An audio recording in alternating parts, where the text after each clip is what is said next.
Now the one I was using there was 541 in Caran d'Ache, in case you keep taking notes. But as I say, an ivory would be a good substitute for that. Another colour I'm using is 068. Now this is another Caran d'Ache pencil, which is again a really attractive tone. They really do have some nice colours. Now this goes on, again, this can be put on all over, but filling up some of the paper that you can see.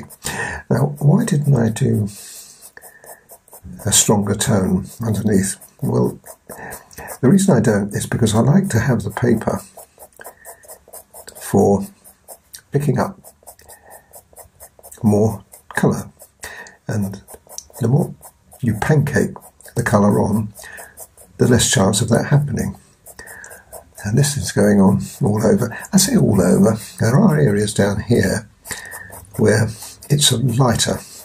But what I shall do in a second, I'll show you what I'm going to do with that. But you see how I'm filling the paper up, and gradually, as I bring more and more colours in, the paper will fill. Now, like again, this is another long old job.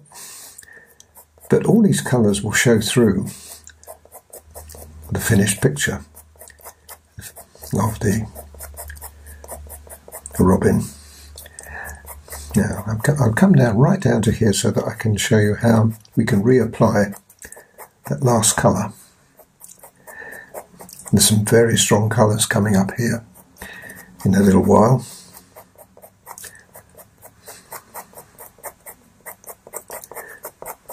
Right, so that's got the coverage I wanted on that. Still can see the paper through, you see. Well, that's still not a bad thing, as I said. So, let's find that other one that I've just used. And we come in with a little bit more strength now, because where I'm putting this, I won't be putting the very dark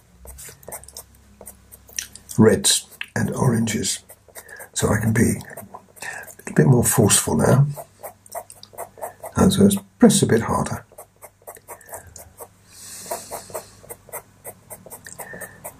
Now my aim now is to fill the tooth up.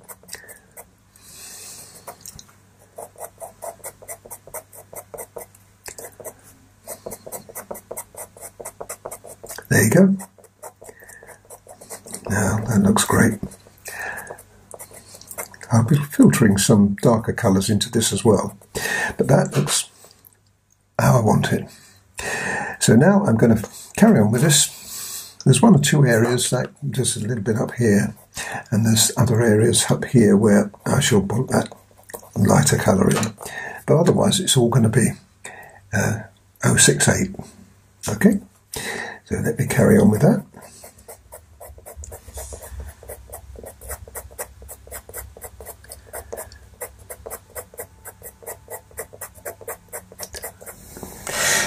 Now a slight change of tact. What I'm using now are two colours. Let me give you the two colours. One is 541 and one is 050.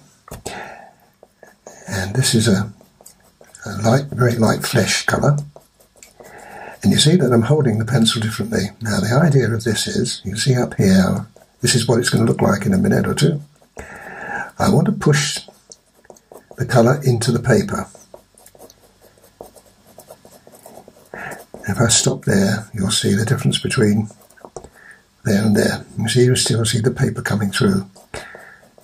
Okay, so now this is now ensuring that that's not going to happen again. But we're also still paying attention to the fact that we're looking at feathers, and the feathers are running down that way. I've always put some white in there. Let me just show you how I did that. With the white pencil, same idea. It's got a little bit of like a white. Well, it's coming obviously from the bird anyway. The bird is white, with a lot of white in it, so it's coming up and filtering its way through up to there. Now this will come down and meet it. It's very similar colour, but not quite the same. It's just a touch darker. Well, you can see the effect is really, really very good. And I haven't finished yet too, because we've got another colour to put on that red. And then we blend it. Same idea again, you'll have to have a pretty fair point on this to be able to do what I'm doing. But it's really effective.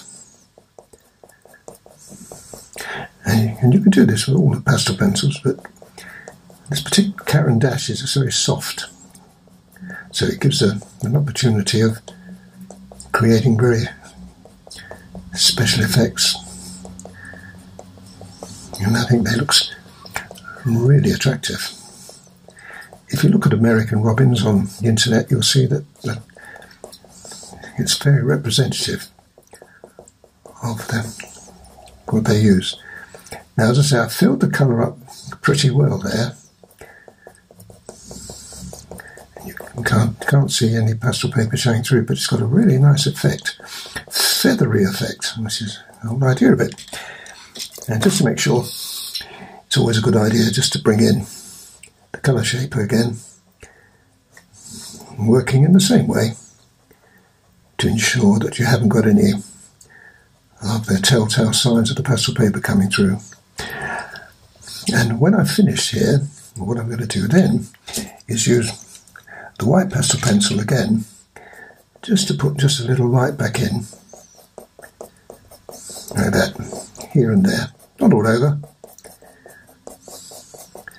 And I would call that area finished. So I'm going to carry on all the way down there with the same colours.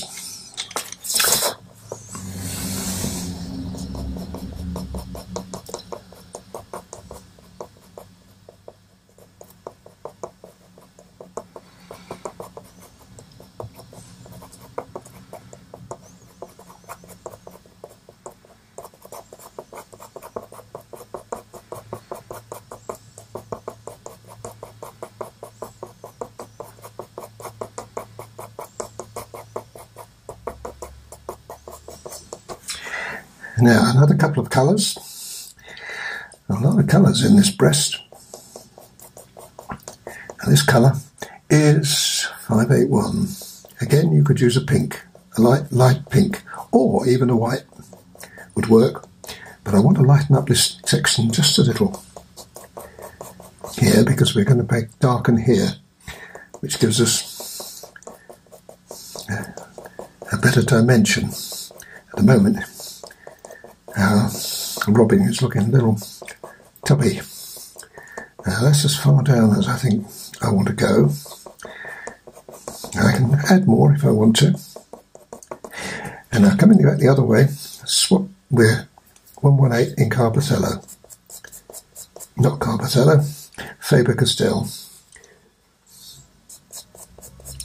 And here we want some depth.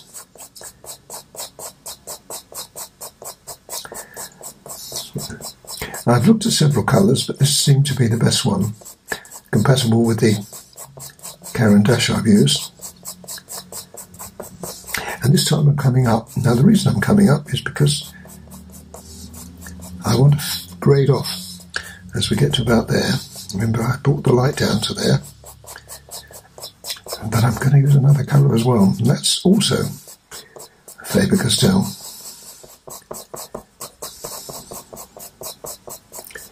A little bit of depth here.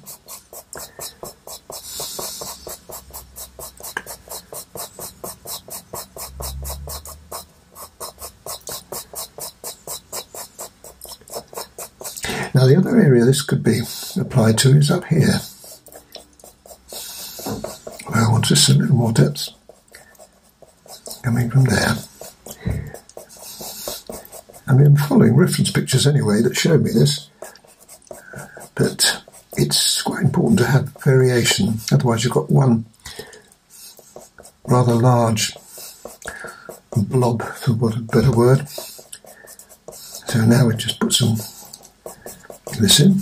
It's already looking rather nice, and just a touch of this in here and there,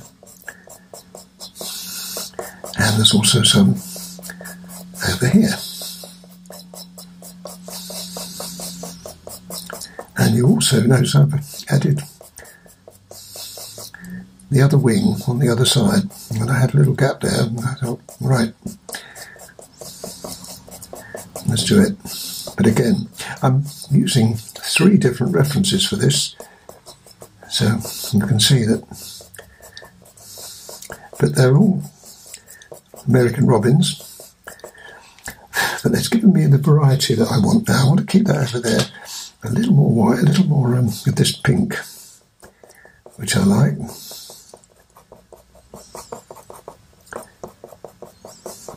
And I think we're getting close to finishing there. There are a few other colours that I've seen, which is more orangey, but to be honest, I don't think I'm going to use them. I think I'm going to settle for what I've got, which are very attractive. Now, the other colour is this one, 192. I've used it here and here. Now, this is coming from here. I was using 225, but I think that was a little bit too red. This Indian red is a better tone.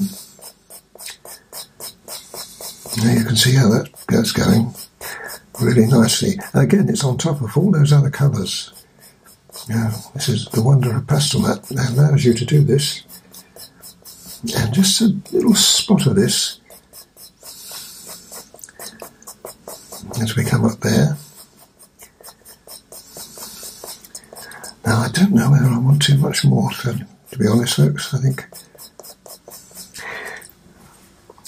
But there is some dark here. Now, I need a darker colour than that. Well, I haven't got one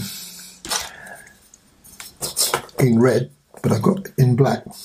Now, it's a bit risky, but this is 199 in the Faber. But I think it will work, and as long as we're careful with it, and don't put too much pressure on, it will give us a nice roundness, which is going to finish off the bottom of the bird. So you've got to be careful now. That's a little. No, that's all right. It's all right. Because if I overdo this, I can't get it off again. Now, having put that on, we then go back in with the 192 Indian red and almost blend that into the area beneath. Well, that's good. You see, it's lost its blackness, but retained the depth. Let's go around here with this. I'm using the grey colour shaper here, and that can be just faded away like that. And just a little spot more.